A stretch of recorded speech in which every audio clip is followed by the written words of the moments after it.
คนไทยกำลังช็อกกับเรื่องของการย้ายผู้การเพราะว่าเหมือนกับไปขัดใจใครไม่รู้เข้าแล้วคลิปนี้มีการดูดน้ำมันกันกลางทะเลแทนไปแทนมาเอ้าเห็นว่าเรือลำนี้ทับธงไทยค่ะแล้วลูกเรือเนี่ยไอ้ที่กำลังทำอยู่เนี่ยมันเป็นเขมรนี่เรือประมงไทยเนี่ยจอดกันเพราะไม่มีน้ำมันอันนี้เรือน้ำมันประเทศไทยก็ไม่มีน้ำมันกลางทะเลแต่ดูสิฮะแล้วเดี๋ยวคุณผู้ชมลองสังเกตนะนี่ใกล้แล้วนะมันจะมีเห็นว่ามันจะธงเนี่ยเขาเรือเขาต้องติดธงว่าเป็นสัญชาติอะไรนี่อยู่ข้างหลังธงไทยฮะไม่รู้ว่าจริงหรือไม่จริงนะ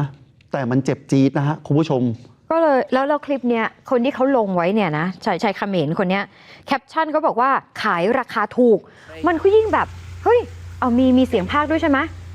นี่เอาน้ำมันมาขายกลางทะเลในราคาถูกแล้วทักธงไทยอีก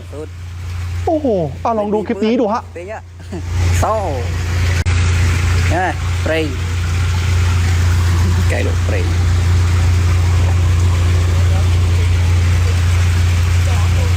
สุดเลยตีเปื้อนเตี้ยโซ่หลอดได้ใจโยมาตุยโยมาไอ้ที่ด้วยไก่ลูกมาสุดหน่อยแล้วมาประมวยเปื้อนเน่นกปลาละจะปี